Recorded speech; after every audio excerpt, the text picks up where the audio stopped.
नमस्कार, आशा करता हूं आप सब अच्छे होंगे और आपकी स्टडी भी अच्छी चल रही होगी।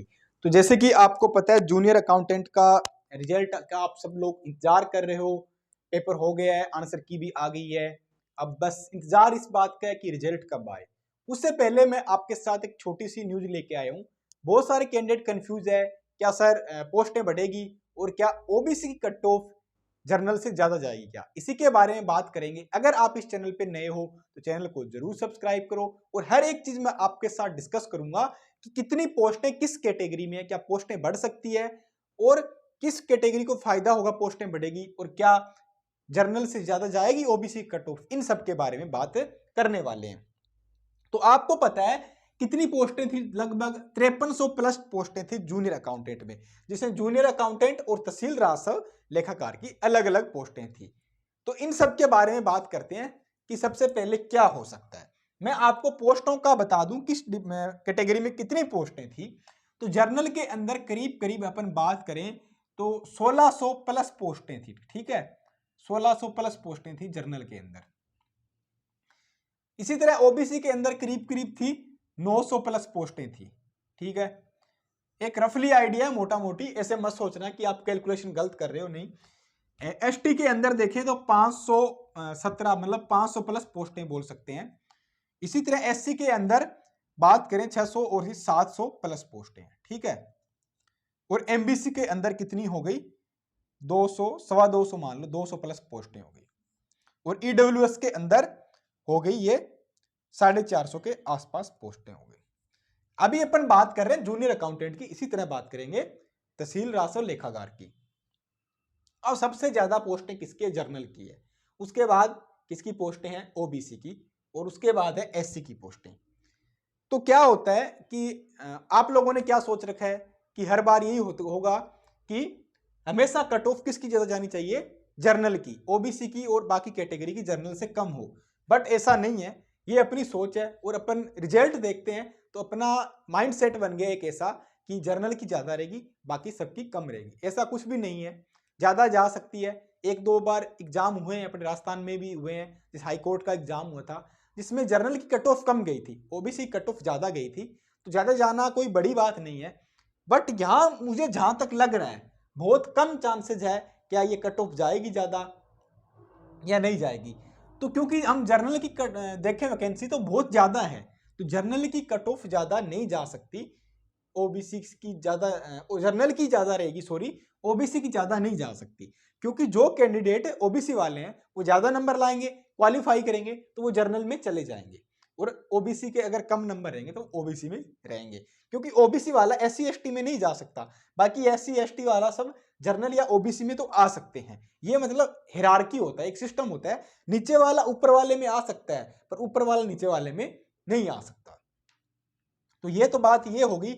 अब मुझे लगता है कि आपके डाउट क्लियर हो गए होंगे कितनी जा सकती है।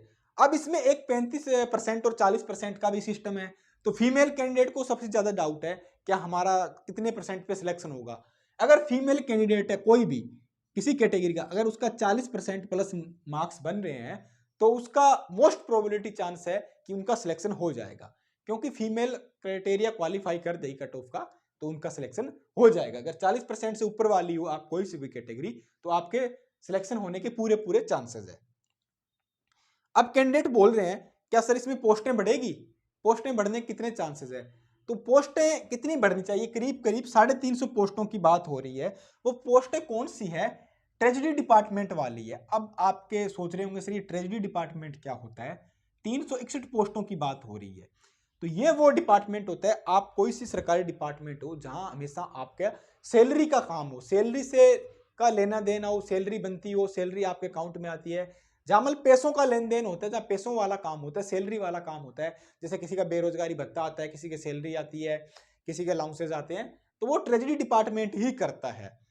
तो इस ट्रेजरी डिपार्टमेंट में अभी कितनी पोस्टें खाली चल रही है, 361 पोस्टें खाली चल रही है। तो अब कैंडिडेट मांग कर रहे हैं, बहुत सारे लोग बोल रहे हैं कि ये पोस्टें इसके अंदर इंक्लूड होगी। मुझे जहां तक लगता है ये पोस्टें इंक्लूड नहीं होगी। अगर इंक्लूड होती तो क्योंकि आपको पता है ये आपकी भर्ती सीटी से थी तो इसकी 15 गुना की लिस्ट में भी तो बढ़ के आती ना, ज्यादा कैंडिडेट एग्जाम देने के लिए बैठते तब फायदा होता। तो जहां तक डिपार्टमेंट है इन पोस्टों को इंक्लूड नहीं करेगा। ये पोस्टें हो सकता है अलग से वैकेंसी इनकी निकाली जाए। अलग से वैकेंसी निकलेगी तो जो कैंडिडेट रह गए, एग्जाम क्वालिफाई नहीं कर पा रहे, उनको फायदा होगा। अगर इसके साथ जोड़ देंगे तो उन्हीं लोगों को फायदा होगा जो कैंडिडेट इस 15 गुणा में आए थे, जिन्होंने एग्जाम दिया था, उन कुछ ही लोगों का इसका फायदा मिलने वाला है। तो बहुत कम चांसेस है पोस्टें जुड़ेगी, नहीं जुड़ेगी, क्योंकि अगर ये पोस्टें जुड़ेगी तो क्या इन 361 पोस्टों के लिए 15 गुना की दोबारा लिस्ट निकाली जाएगी? क्योंकि अगर उनके साथ होती है पोस्टें 5300 में 300 पोस्टें और जोड़ते 5600 प्लस पोस्टें होती, तो 5600 के हिसाब से 15 गुना की लिस्ट आनी थी ना, बट आई तो 5300 के हिसाब से थी, तो ये पोस्टें नहीं जुड़ सकती। तो मुझे लगता है अब आपके डाउट क्लियर हो गए। इसी तरह अगर बात कर ले तहसील राजस्व लेखागार में, तो यहाँ करीब करीब कितनी है, 50 प्लस पोस्टें जर्नल की है, ईडब्ल्यूएस की 16 पोस्टें हैं, ओबीसी कितनी पोस्टें हैं, 33 पोस्टें हैं, एसटी की 19 पोस्टें हैं, एससी की कितनी है, 25 पोस्टें हैं, और एमबीसी की 8 पोस्टें हैं। तो जो कट ऑफ बनाई है अपन ने, तो वैसे ही कट ऑफ रहेगी, ज्यादा कोई फर्क नहीं आएगा, थोड़ा बहुत फर्क पड़ेगा। तो आप अपन देख लेना कि आपके नंबर कितने आ रहे हैं, आप क्वालिफाई कर रहे हो।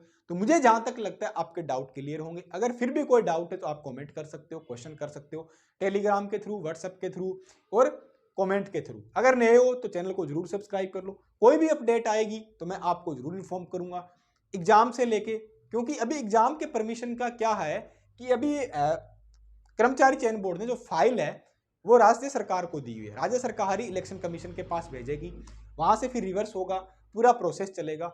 तो चांसेस तो लग रहे हैं कि अप्रूवल मिल जाना चाहिए इलेक्शन कमीशन ऑफ इंडिया से और आपका रिजल्ट जारी हो सकता है। बट अगर अप्रूवल नहीं मिला, परमिशन नहीं मिली, तो ये रिजल्ट फिर आपको 4 जून के बाद ही देखने को मिलेगा। जैसे कोई अपडेट होगी तो मैं आपको जरूर इन्फॉर्म करूंगा। आप मेरे साथ जुड़े रहें, मिलते हैं एक नेक्स्ट वीडियो में। जय हिंद, धन्यवाद।